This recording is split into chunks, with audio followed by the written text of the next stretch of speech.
Hello and welcome to the video on Leo as a rising sign. Here we have an old woodcut of Leo. You can kind of see the constellation of Leo patterned on the lion there. Leo is a sign that is ruled by the sun.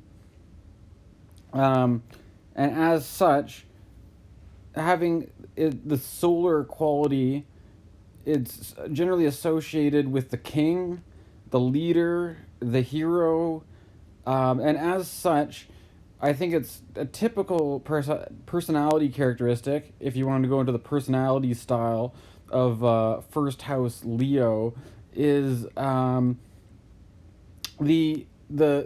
taking the lead, wanting to be the boss.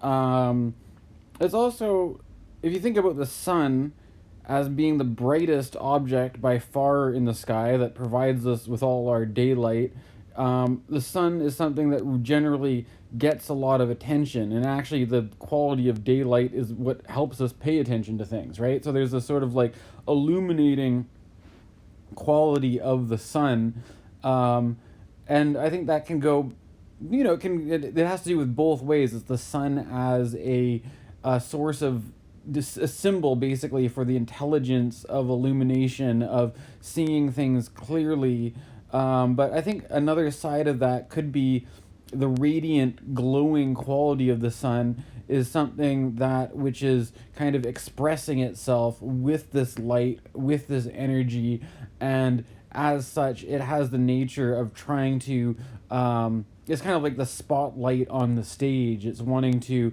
draw the attention. It's wanting to be like the star performer or something like that. So I think there's a certain performative quality with Leo. It almost like the kids who'd be the drama nerds in school or something like this. But in the school play, the thespians, they have a kind of a flair to them.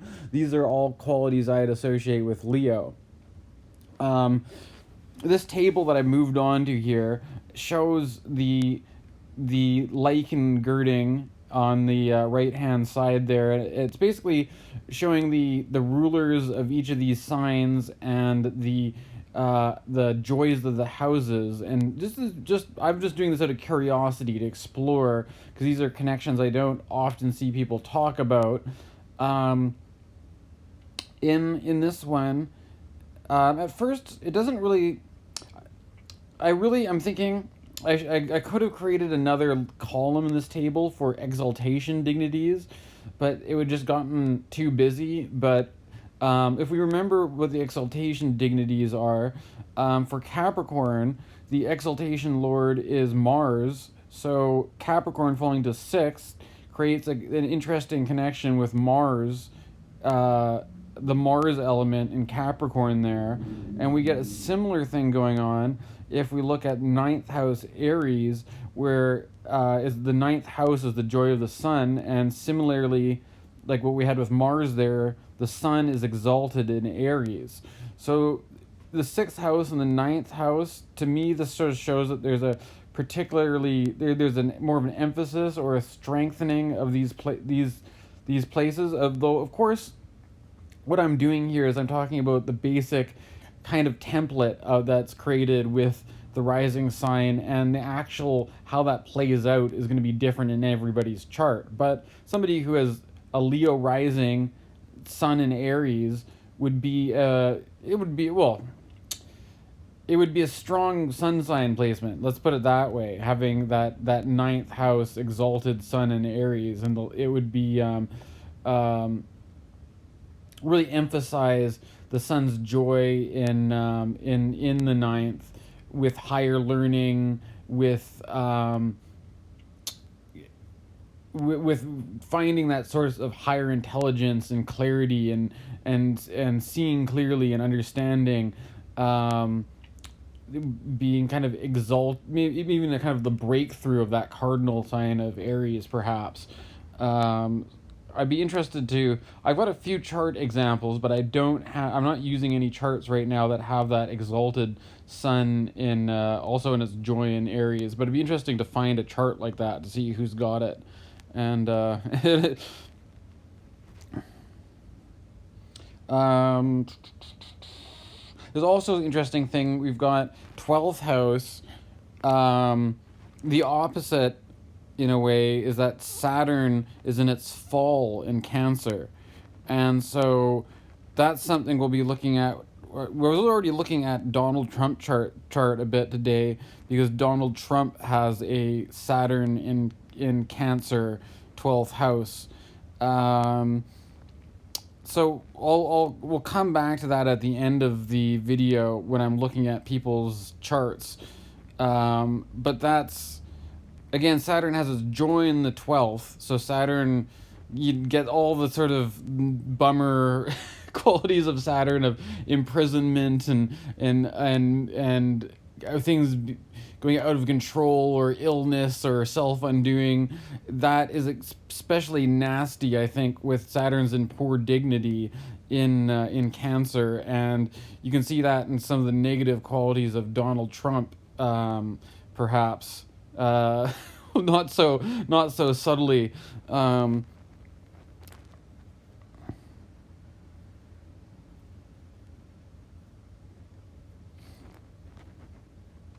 So this is a graphic visualization. I'm not sure if I'm just playing around with this program, which is the Google version of PowerPoint, and I managed to rig this together, but I don't know how easy on the eyes it is. I'm kind of using these emojis, but besides the point, it shows, if we connect the sun with the moon there, being both the luminaries, we can see this sort of yellow beam connecting them. I think it's kind of interesting, the symmetry in the Leo lichen girding arrangement here, where it's definitely it's like a mirroring effect, where the point of the mirroring is right in the middle there between 6 and 7, and so you have this really kind of donut shape going on with the way that the lichen girding connects.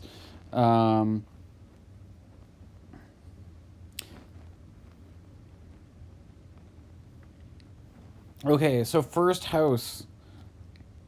I think I'll just skip this one, because I was already kind of going over the basic signification of Leo as an ascendant when I started out this video. One thing to keep in consideration here is that the lichen girding with the 12th house, and I think, I mean, with somebody like Donald Trump, you can kind of see this, is that there's a if you're the boss, if you're the king, if you're the ruler, if you're calling the shots, and if there is problems, if there's trouble, if there's chaos that ensues from that, and you're the guy giving the order, you're the guy taking charge, then the problems are also falling on you. So there's an emphasis on the kind of misfortune. The 12th house is known as the house of bad spirit, connecting with the first house, because they're both ruled by the two luminaries, and a definite emphasis more on self-responsibility. I would basically say that there's an emphasis in the karma of a Leo rising, that the troubles that come, you can't, you have a hand in them. It's you that, you can have to atone for your own mistakes, perhaps. I think that is perhaps an emphasis on this one. Second house. So second house, having to do with wealth and possessions and valuables, belongings. Virgo's an earth sign, and I think earth, it already kind of has that material association, so it makes sense in a way to have Virgo now matching up with this. It seems like a good fit. Keep in mind, though, Virgo is the detriment of Jupiter, So it's not really the most abundant kind of quality when it comes to wealth and belongings. It's with the rulership of Mercury, it maybe is more of a bartering, making deals. Was there like Trump had the book Art of the Deal? Was that what they called it? It's like, but it didn't actually, it's not really necessarily success but more of like the managing of wealth and finance and making deals is perhaps emphasized. It's not necessarily a good luck thing, but it's sort of the relationship to it is more detail oriented, is more being organized, being a manager, but it's not necessarily an abundant thing, I would say. It connects with the 11th house, being the two, let's see here. So that's Gemini in the 11th that it connects with, the two Mercury signs. So there is a connection that the ties between wealth and what's supporting you ties in with the 11th, which is your social connections, the community that you're connected with, your hookups, basically. And as when we look at Trump's chart later, he's got the sun in the 11th, so that the definite emphasis of the power that comes from who how you're hooked up. So it's sort of the privilege isn't just your wealth and belongings, but the privilege is who you're hooked up with in society, and that's an emphasis here, that being more emphasized than that, the supportive quality to that in the native with the tie to the second house. The third house is associated with Libra here, and Libra being a Venus sign, it's on its own. That's generally I think it's a pretty good kind of placement to have for siblings. It's sort of the balancing scales symbol of Libra implies a kind of a fairness and a kind of, the thing Leo is almost Lego. It's like halfway between Leo and Virgo. Leo it wants the spotlight, but with third house, which is siblings as well as neighbors and the people, maybe it's, the neighbor, like the people who are around you. There's a certain compromising with the balancing of Libra, in that Leo, although Leo's expressive, Leo knows that he has to let other people have the spotlight too, and share with your brothers and sisters, and that's the kind of the karma I see behind this. Although, of course, it all depends, though, on what is actually going on with Libra, what's going on with Libra's ruler, Venus.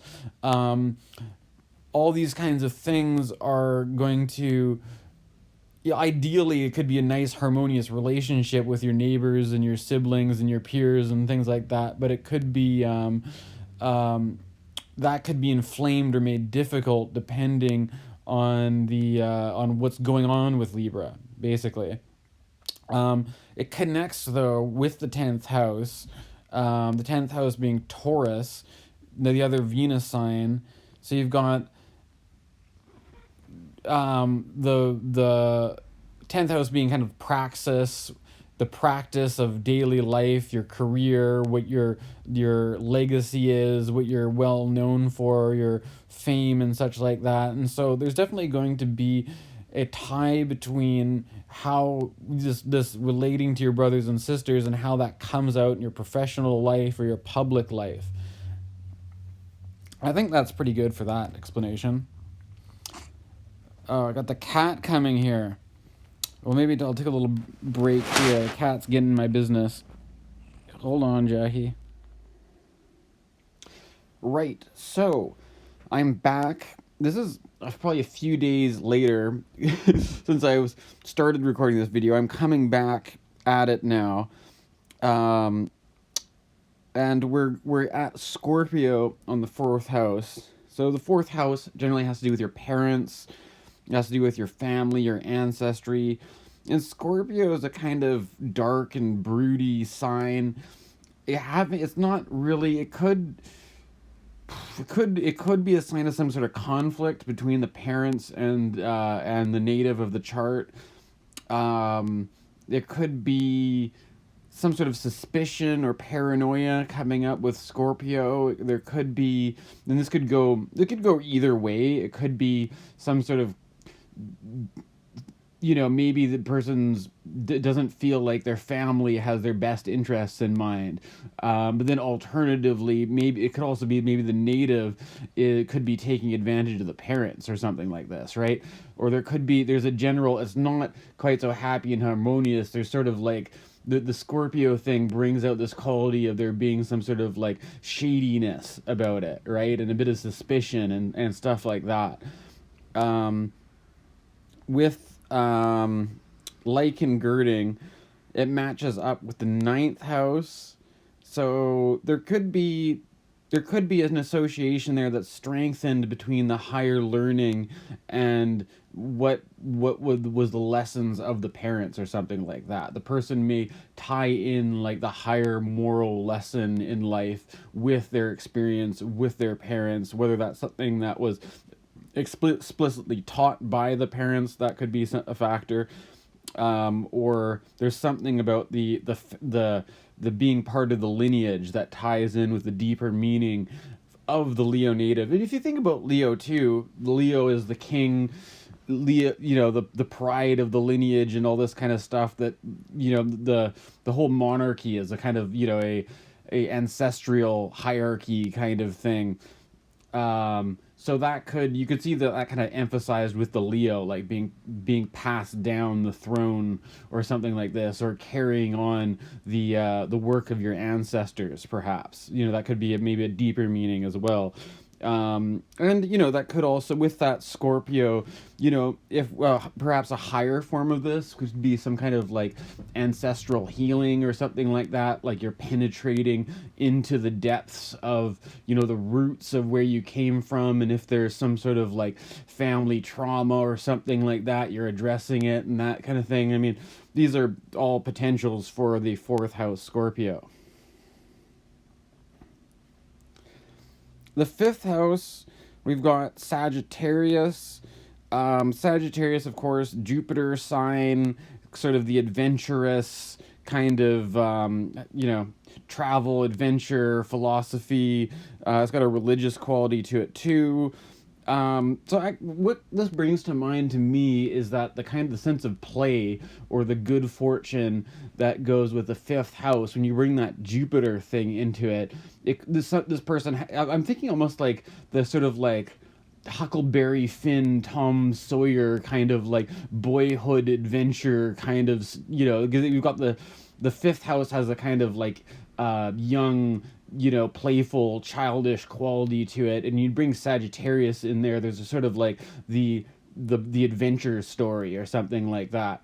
And so I think you could see maybe the Leo rising person does have a spirit for adventure. It could also come out maybe in like storytelling and how they relate to their kids. I think if the Leo rising person is a parent and they have children, they could they're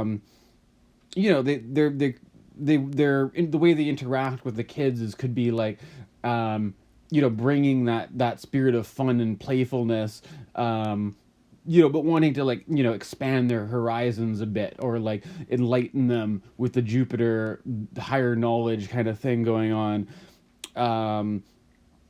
And maybe even into adulthood, the person still has a kind of a taste for going on exotic traveling or something like that for fun, or that could come out.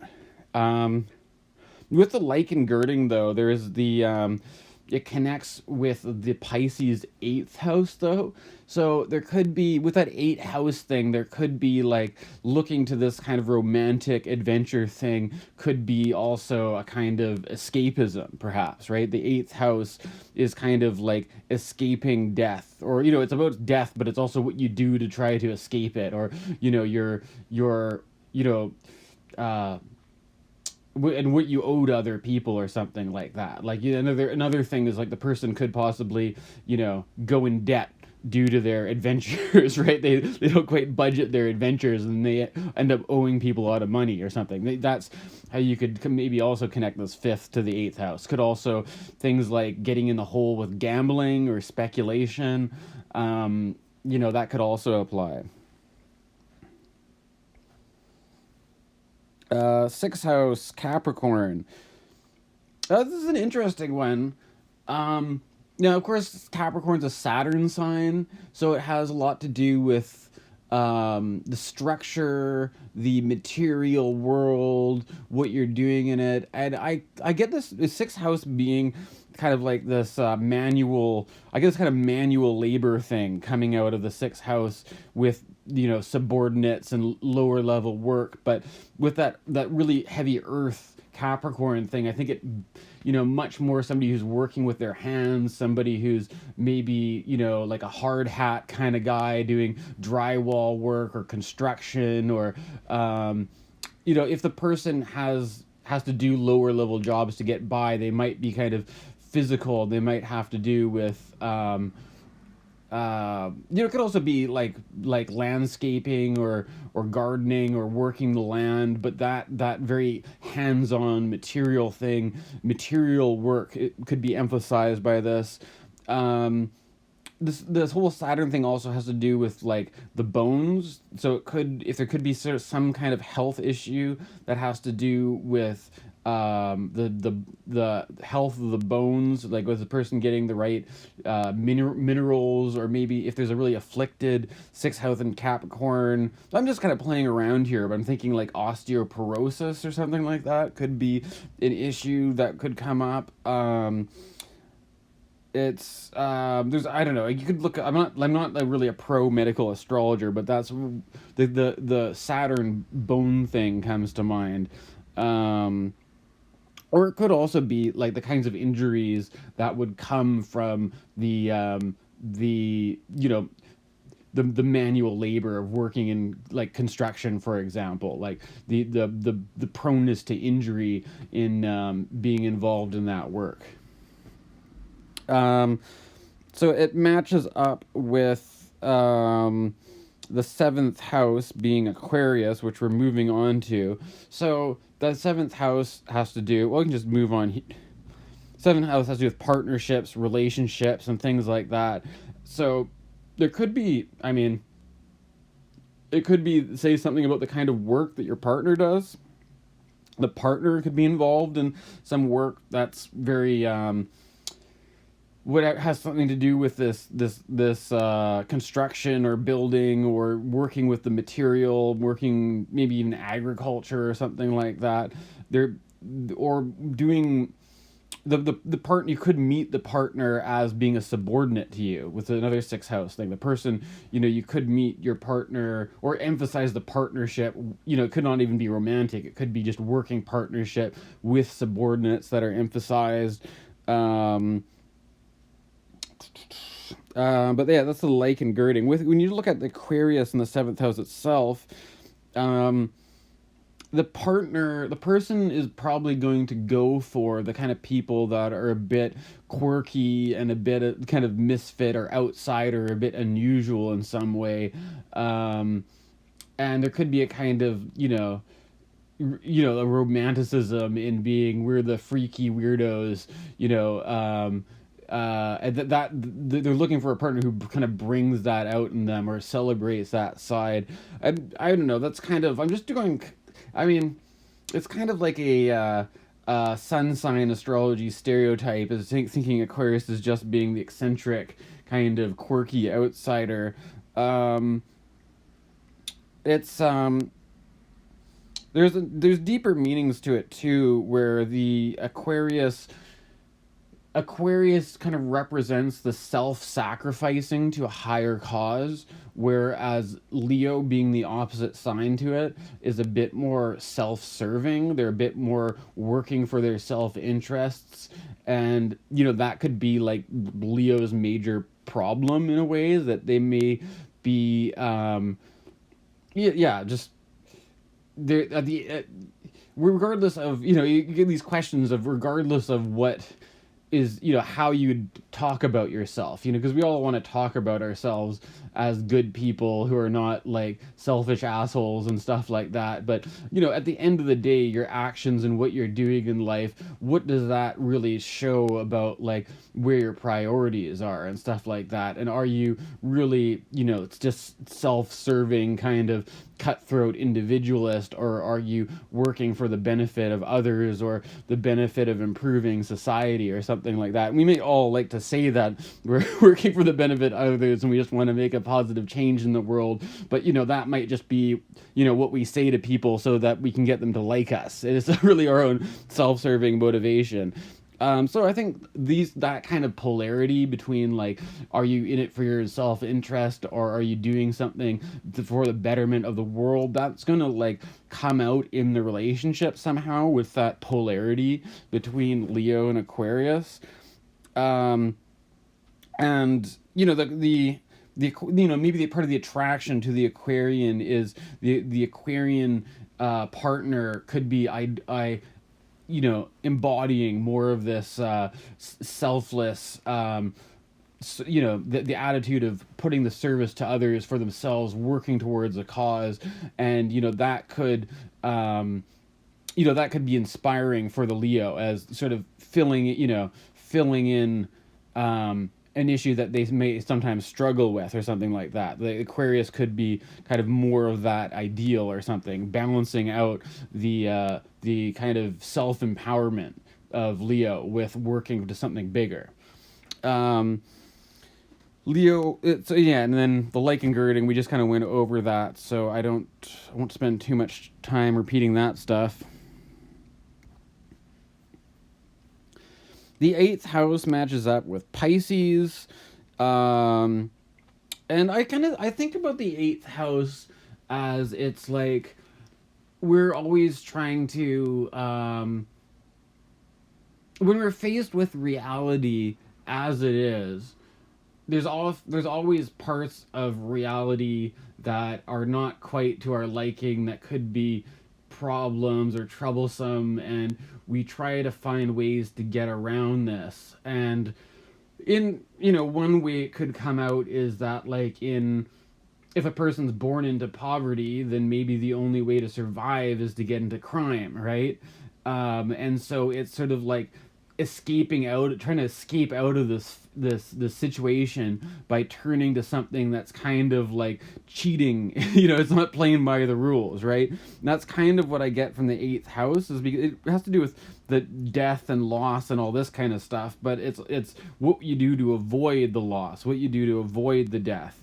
And it could also be, you know, somebody who's, you know, has some kind of a terminal illness and they're looking for treatments to extend it, all this kind of stuff. But you know, what it can also be is that like when we struggle with life, we could be turning to substances to kind of provide us as, you know, like a little death to escape from the troubles of life. And with Pisces especially, Pisces has this sort of dreamy kind of, you know, quality that, you know, could be also to do with altered states and intoxication. Especially, I'm not using the modern rulerships, but the whole Neptune Pisces kind of accentuates that.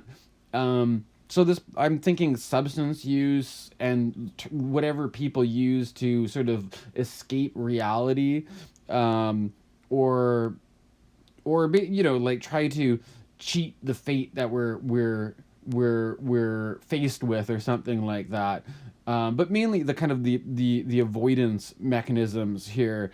And as I said before, it ties in with the 5th house, Sagittarius. So, you know, things that like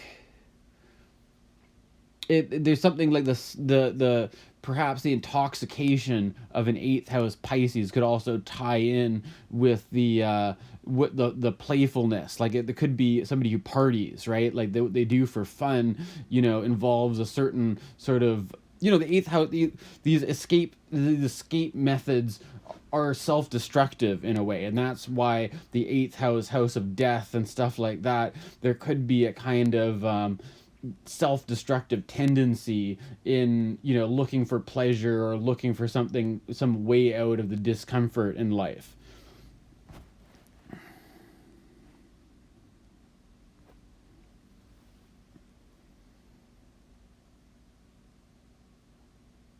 Ninth house, Aries. You got an Aries ninth house, and this is interesting because it's the exaltation of the sun, and also the ninth house is the joy of the sun. So that puts a pretty. If somebody had a sun in ninth house Aries there, that would be a pretty strong sun placement. Um, the why the sun gets the exaltation in ninth house Aries is because there's something, the illuminating quality of the sun in the position of the ninth house. The 10th house is sort of like while you're doing your work, and ninth house is like the bigger moral of the story that comes after, that you kind of see after the story is told, after the day is done. And so there's a kind of moment of illumination that comes with the ninth house. And with Aries there being a sign relating to spring, it kind of emphasizes this burst of insight or realization or something like that, or higher understanding that, to me it kind of feels like it kicks in with that oomph of, like, when spring really kicks off, and it's like you get that first day that really feels like spring, like that kind of like, oh, now I see the light kind of thing. So there could be a very positive thing with this. Yeah, I think on the other side, there could be some problems, being that Aries being a Mars sign, being so strong and assertive, that the person could get kind of potentially arrogant or belligerent about their beliefs or what they see as the higher truth, and they could be kind of a zealot, or they could be kind of aggressive perhaps about when it comes to getting into the bigger conversations and stuff like that. It's not like, this is a very masculine kind of approach to high understanding. So like for men, it could be also like come out as the mansplaining almost, right? Like the person who, wants to get on the soapbox and get all the attention and really dominate things with that kind of Mars quality. So there could be some shadow kind of sides to this as well. And it ties in with that fourth house, Scorpio. So it's kind of interesting that maybe part of with that Mars connection between the family, I was kind of talking about, like, oh, the lesson from pops, and what the ancestors, the tie. It could also be that the conflicts, perhaps, there's something born of the conflict, of the battle there, that informs a higher message, and that could be part of the Mars aggression. Like maybe like what the battles in life have taught me, right? It's sort of the wisdom of somebody who's been fighting the battle for a long time and that, and it could be an intergenerational battle of struggle or something. So there's a, it's kind of an interesting question of, what does Mars wisdom look like, right? What is the wisdom that comes from conflict rather than peace or whatever, right? Like I'm thinking, like things like that book, the Art of War. What's his name? I'm gonna forget his name. I'm gonna get his name wrong. Is it Sun Tzu that does the Art of War? I don't, like, if I'm just trying to remember. Well, I'll check that out anyways. That kind of comes to mind though.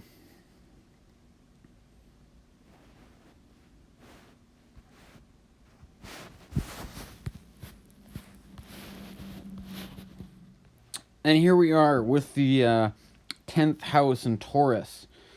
So Taurus, most of where you get the popular understanding of Taurus comes from the fact that it's a fixed sign. So when you get a fixed sign in the 10th house, the idea is stability, that the person is seeking a kind of a career that is stable. Like, this is the kind of person that would get into a job and they'd be working at the same job for 10 or 20 years. Like, they really just find something and stick with it, right? That that is one thing that comes to mind with this. Another thing is because it's a Venus sign, there's a lot of significations that you can get for what they actually do with their work, and it could be there's really typical things is like the Taurus Venus spa date kind of treatment, like pampering yourself. It could be like somebody who works as a masseuse, or like an aromatherapy person, or cosmetic makeup, or things like that. It could be with Venus being a kind of significator for wealth and money. It could also have something to do with finances or banking, or managing money, or something like that, accounting even. It could have to do it also with Venus as a significator for art and creativity.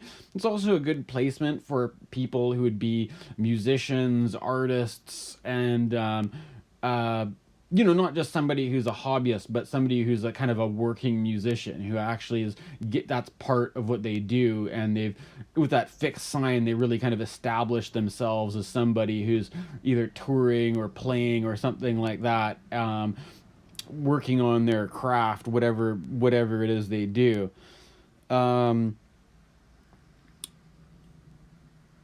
With the lichen girding, it matches up with third house.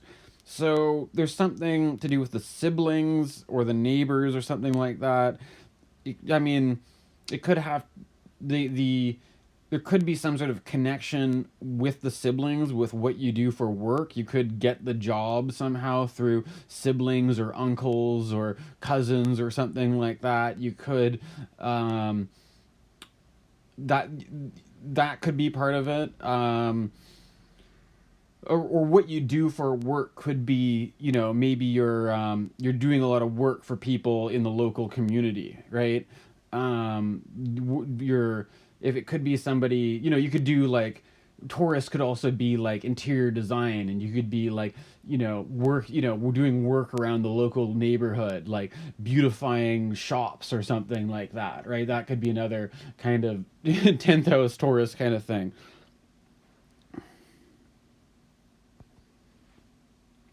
The 11th house in Gemini, this is kind of an interesting one. I think there's nothing really specific. I mean, it's kind of interesting because the 11th house is the joy of Jupiter, but Gemini's the detriment of Jupiter.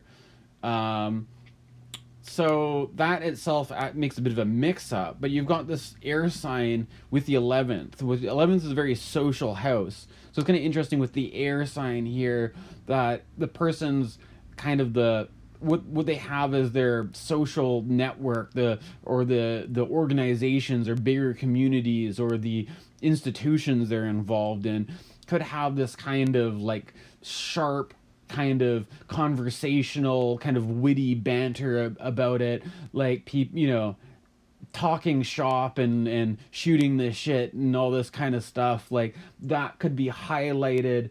But I think there's something about like the detriment of Jupiter here is that it's like Gemini can be a bit two-faced, right? Like it might not always be clear, like the people that you're networked with, what you're hooked up to through your professional life or whatever it is, how much they're really supporting you and how much they're competing with you, or it could be the quality of that is not really serving. It might be more about making deals, right? Like you've got the connections to make backroom deals, but is this actually serving the higher interest or greater good? That would be a Jupiter kind of quality. The Jupiter doesn't do well with these Mercury signs, then that the trickster Gemini could have all the hookups so that you pull a big scam, but it's not really the most morally beneficial thing, perhaps, right? And with the lichen girding to the second house, that could, emphasize, that these connections are helping you out with money, perhaps. Like maybe you're good at making the right connections to get some money happening, and that, but it's still not really serving the higher purpose. And it's sort of like, does this stuff, how much does this really, your connections are really supporting your highest interest? That could be a question coming out from this. So the 12th house is Cancer, right? And this is a kind of an interesting one too. Um, it's Cancer is the detriment of Saturn, and the 12th house is the joy of Saturn. So you'll see this in Donald Trump's chart, because he's got a 12th house Saturn in Cancer. If I'm pretty sure I'm remembering this accurately, and it's like that stuff. The family sentimentality of Cancer. When you've got Saturn there, it really kind of interrupts it, and it's sort of an oppressive, sort of restrictive quality on the what we would see as the nurturing, sensitive side. So it could be somebody who, like, the person with this kind of thing could feel like they haven't received that kind of nurturing help, and they could have a kind of perhaps resentment or acting out in destructive ways with things that have to do with family or emotional support or something like that, or trying to get over those obstacles. And the sensitive side, the emotional nurturing side, is it could be a source of great pain and trouble for the Leo rising individual. And this is kind of interesting that for the past year we've had the North Node in Cancer, and so that creates a general increase of what's coming up around Cancer. So if you're Leo rising, or if you know Leo rising people, we can look at what's been going on the last year in terms of getting into trouble as being the general 12th house thing, and kind of seeing how that's been increased with the North Node going through there. And of course, with Donald Trump, he's got North Node going through this 12th house Saturn thing. He's got all sorts of, the impeachment hearings and all that kind of heating up, right? And so, like, how with other kind of Leo characters, like, is what, the 12th house is when things kind of get out of control, and it's the house of self-undoing. So it's sort of like, how have things been going, how has this been increased by the North Node in the past year, is a question that we could ask. And of course, it with like and girding, it matches up with the first house. So it's sort of like I think there could be like a kind of a blessing in this, that like the first house represents how they navigate life and the choices they make, and it indicates a kind of responsibility. Like if they mess things up, that's a result of the choices they're making. You can't, with this kind of thing in the chart, you can't so easily just blame it on external factors entirely. But with that self responsibility, there's a sense that maybe if the person maybe the person could try to get a handle in correcting it. Maybe they have, it's not totally outside of their control because it ties back in with their first house, right? But it's still, it's a tricky kind of dynamic going on, I would say.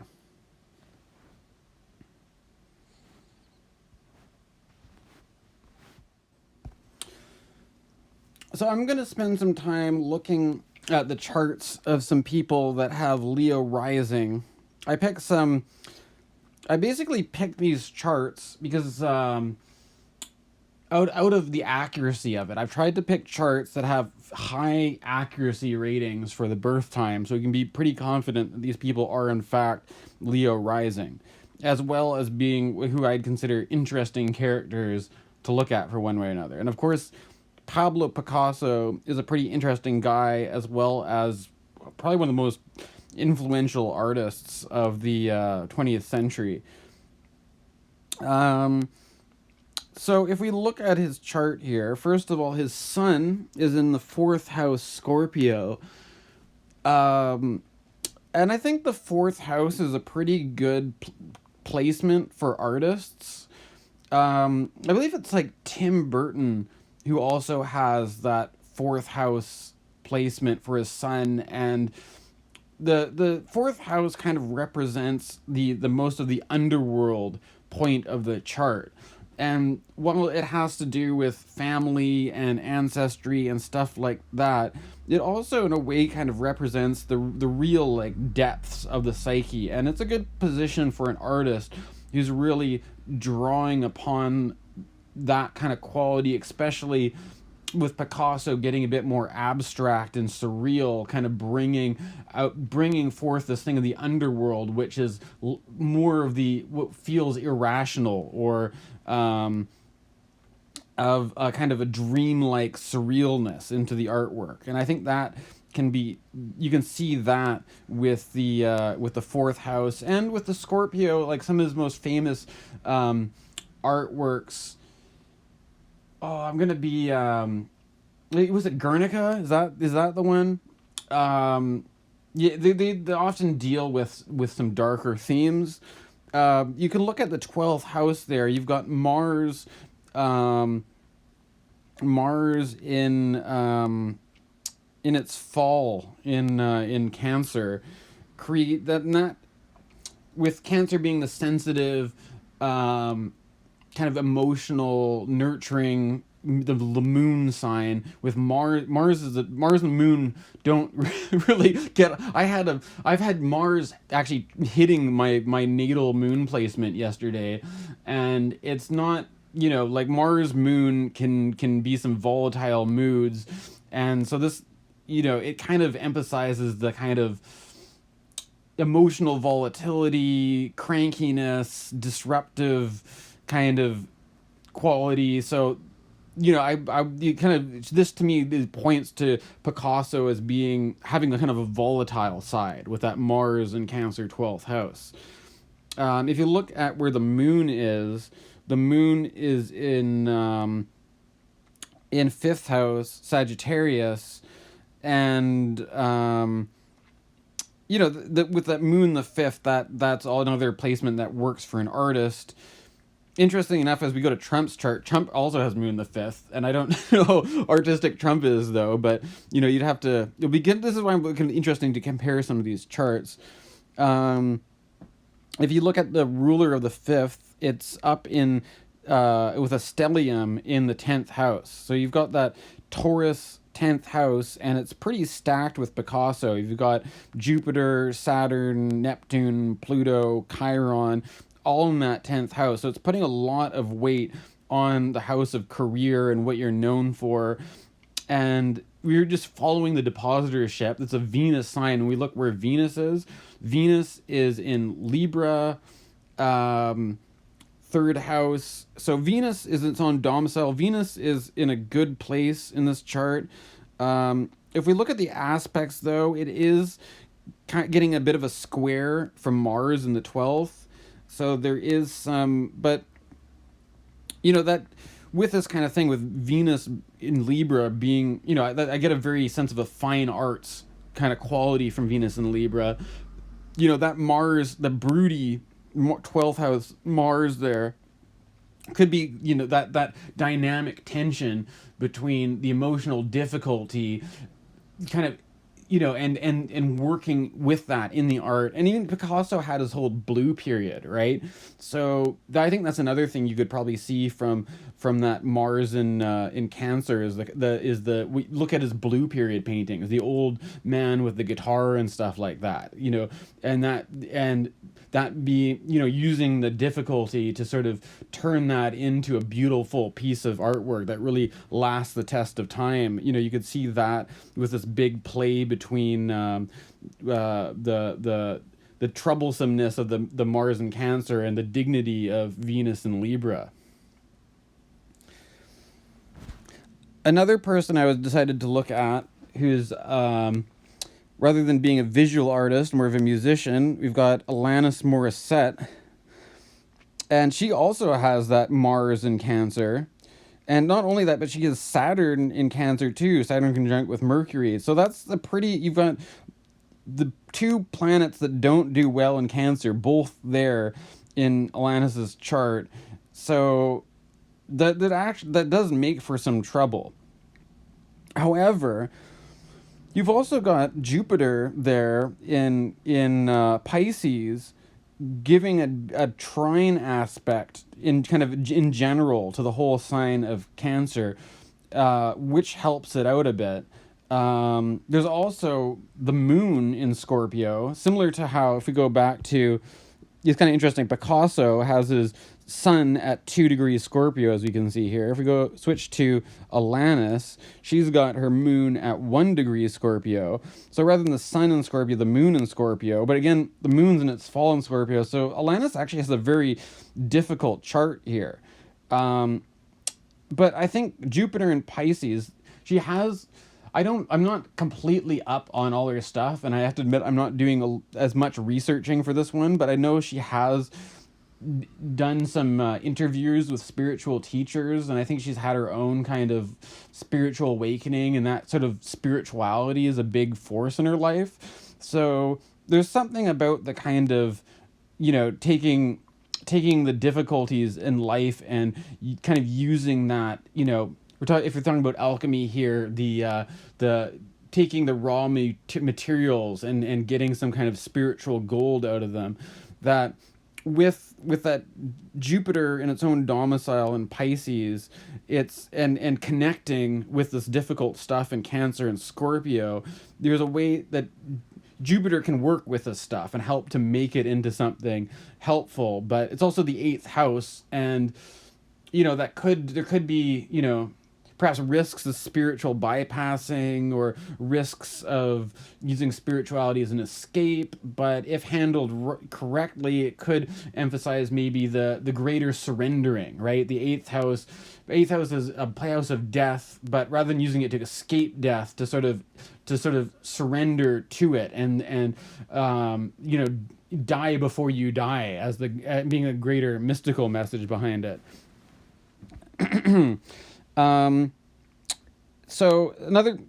She's got Venus in Taurus. So rather than having that big stellium like Picasso had in the 10th, she has just one planet, but it's Venus in her own domicile. So it's a very well dignified Venus. And it's it's sextiling to the stuff in the 12th house, Mercury and Saturn there. So I think there's a way that she can use the darker stuff from this Saturn in 12th, Mars in 12th, to bring that into her artistic, her musical work. And I'm thinking, if you listen to that, her biggest album, that Jagged Little Pill, a lot of the songs that left the biggest impression were that one, like You Ought to Know, where it's a very just kind of fuming, really really hating your ex kind of song, right? So it's like you could take that stuff that feels really like crappy these really difficult emotions and or circumstances and things like that, and then you turn them into a radio hit, maybe with this really well dignified Venus in the 10th.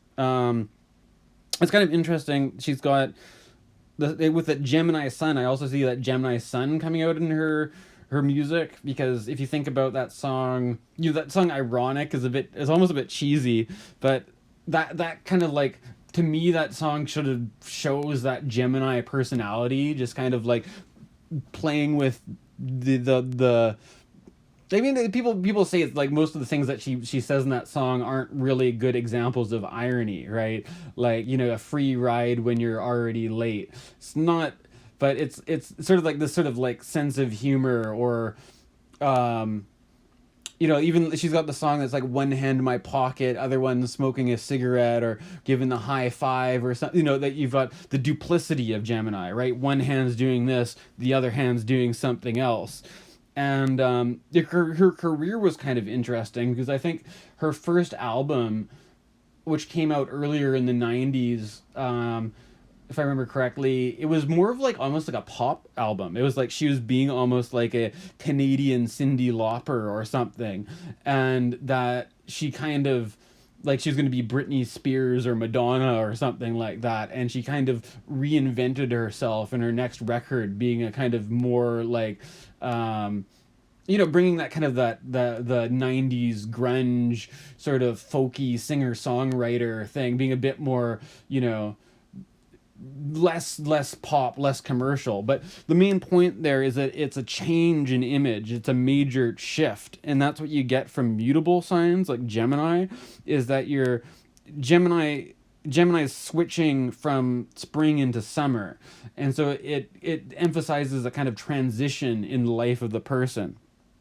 And it's also interesting that, that Venus in Taurus is in good dignity, but it's an aversion. We call it when it's one sign over from the sun there. The aversion says it's not really seeing the sun, right? So I think that also you could get into this stuff about her, getting into this like really, the Venus 10th house, well dignified. You're a pop star, right? But then you're like, well, but the pop star, it's not really representing who I am, right? Because it's not the pop star in the chart isn't seeing the actual person there. It's sort of like not a very, you're not representing yourself very well, right? So and then maybe as you get more into as you start to express more of yourself, you're moving away just from that like chart topping pop star and getting more into like that that moon, that Scorpio. It's what's interesting, that Scorpio moon is actually directly opposing that Venus in the 10th, right? So it's like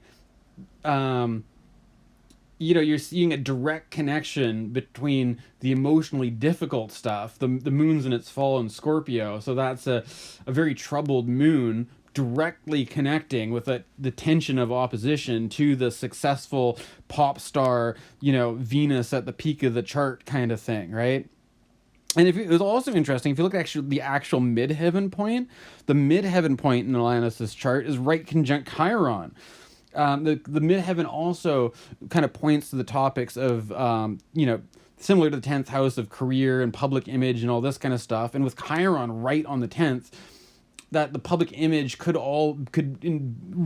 you think of Alanis, it could have something to do with the wounded healing, or could have to do with like healing images or around public image, or healing your relation to fame and stardom and all this kind of thing. So it does have a pretty interesting chart to look at here, especially when we compare it with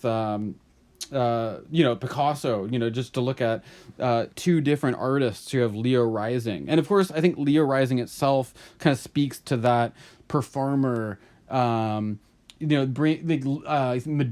was a Leo, Mick Jagger was a Leo, all these big flashy kind, that quality is there in Alanis as an ascendant quality. But you see that how everything else plays out in her chart here.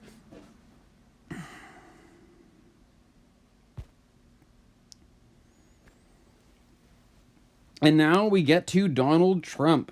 I mean, I've been kind of thinking that it's good not to let, the Donald take up too much of real estate in your brain, I find.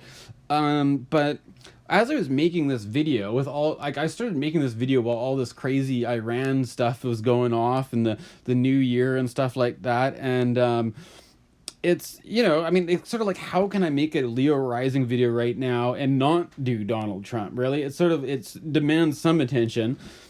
So I think straight off, if you go to the Leo rising, the big quality of Donald Trump is he can be a bit of a bully, right? He can be a bit demeaning, kind of aggressive, kind of domineering. And you've got Mars in Leo. Mars is the kind of aggressive planet, and Leo is kind of like, the sign of the king, the leader. Like it creates a dominating kind of Mars, and that if you watch like the rewind back to the presidential debates before he got elected, that's kind of his strategy. You see that in how he debated other, contenders, is that he really aggressively dominated people in a kind of rude and bullying way. And that, that comes out from that Mars, just a few degrees away from the ascendant position. And having Pluto there with Mars as well, just, it doesn't really help. It would bring out some, probably more of the the underworld qualities there, like it's sort of, he feels more like a mafia boss than a president, perhaps, right? I mean, this is kind of what I'm getting from that Mars and Pluto and Leo kind of thing. If you look at his sun, again, like Alanis, he's got an 11th house sun in Gemini. So, I mean, I think it helps to sort of have Trump's chart with Alanis's chart, because we can see, okay, just because you've got, like, the big three, let's say you're Leo rising with sun in Gemini, and that's not going to make you into Donald Trump. It's not going to make you into Alanis Morissette. These are pretty different people. But there's something in Trump's chart, that 11th house topic, I think we see the emphasis on the fact that power, success comes from your connections. Who are you hooked up with? What are you born into? What is, like, who can you get on the phone to do you a favor? That kind of thing, right? That's where Donald Trump's power comes from. He's got the North Node there as well, creating an increase in those connections that gives him the power. And he's got Uranus there as well. And if you think about, Donald Trump has kind of acted like a big wrecking ball in a way to just disrupt what people think about politics. And I heard one guy, kind of a economic pundit, saying that he was saying it was he was calling it like the black swan phenomenon, where it was like, you're used to, when you're dealing with politics, you build your whole, as if you're like somebody who works with birds or something. You build your whole model of how to deal with swans based on white swans, and then all of a sudden a black swan comes along, and you're like, well, I don't know what black swans do, and actually this black swan is acting completely opposite to what I'd expect, and so it creates this. That's the Uranus thing. It's like there is really, like, the whole, people don't, I mean, at this point it starts to be a bit predictable, his behavior about, is always tweeting and, causing trouble and inflaming comments and shocking people. But so even Uranus, there's a limit to how unpredictable it can be. Even the chaotic unpredictability of it starts to get a bit repetitive after a while sometimes. But that it's sort of opened up this era where there's more uncertainty and more of a sense of chaos and disorder, I would find. And I think that's Uranus, really close to the North Node in his chart there, kind of emphasizes that. If we look at when he was born too, he was born in 1946, which was, around the end of the Second World War. And even that could be like, emphasizing a major turning point where, it's a different story now. It's a different story for America after the war from before it. America becomes a superpower. That there's now a different political situation with the Soviet Union taking over, from East Berlin onwards, kind of thing. With it sort of emphasizes this changing point, right? And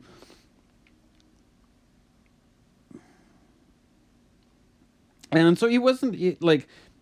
It's kind of interesting also that we have a Saturn Pluto conjunction coming up. Donald Trump wasn't born right on the Saturn Pluto conjunction, but it's kind of funny. Richard Tarnas has in his Cosmos and Psyche book, you hear a lot of astrologers talk about it. He's got this thing for the big planetary conjunctions where it's like using an orb of like 15 degrees, right? If you use that 15-degree orb, this is totally a Saturn Pluto natal chart. But I wouldn't say that, because Saturn's not even in Leo yet in his chart. But it's in the proximity, I think maybe like a year later. It's like a year before the Saturn Pluto in Leo conjunction that has, you've got things like the Hiroshima and the Nuremberg trials and all this happening around the time that he's born. I mean, this is just sort of thing like when people talk about. I wasn't even planning to get into this stuff, really. It's just where my train of thought is going. But it's kind of interesting using astrology to talk about politics because, when people are talking about, Trump or something like this or modern politics, it's not as directly obvious that what the circumstances were these people born in, what was the world like when these people were born, right?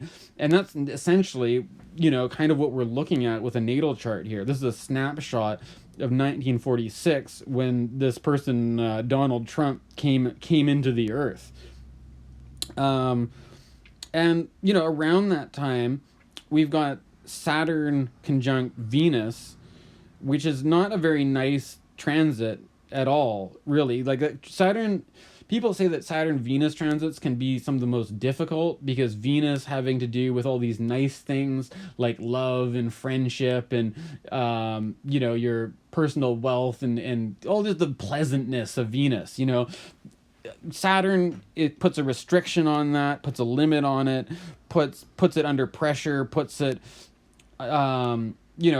puts it under endings. Good things will come to an end, and it's, I don't know. I mean, I don't want to get into all the topic about Trump and women, but I mean the big, the whole grab him by the pussy thing that was the controversy. We see the guy with Saturn in Cancer. The guy, it's a major deficit with the emotional, nourishing connection. Like probably not. I wouldn't expect a very good relationship with the mother. Maybe there's something about the relationship with women. If you've got the significator of Venus hitting Saturn like this in the 12th, that relation stuff to do with women, or for even friendships. So Venus can just be a significator for friends. And the fall of Saturn in Cancer, there's going to be some kind of trouble there, one way or another. And there's been accusations against Trump as being not just a rapist, but a pedophile as well. And, it's some pretty nasty stuff. It's crazy to think that this is the guy who's our president. But yeah, I mean, I don't know. That I'm not going to spend too much more time on this, but I think that's another big thing in his chart is not just having Saturn in Cancer there, but Venus in the conjunction with Saturn. He's got Moon in Sagittarius, which is interesting because it's like, it was Picasso who also had that Moon in Sagittarius, right? And then, but if you follow the depositors, Sagittarius ruled by Jupiter. Jupiter is in Libra. Libra ruled by Venus.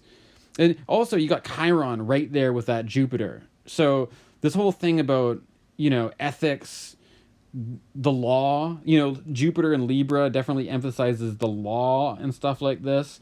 There definitely is some wounding healing going on with this sort of like, the higher nobility of being in a position of government and serving the people and being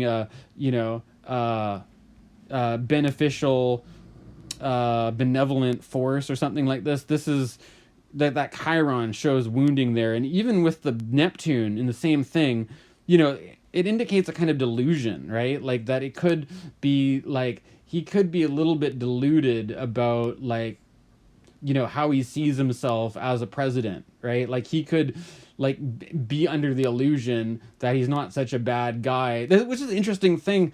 A lot of times with these questions, with characters like this, you wonder, like, is he how much does he buy his own bullshit?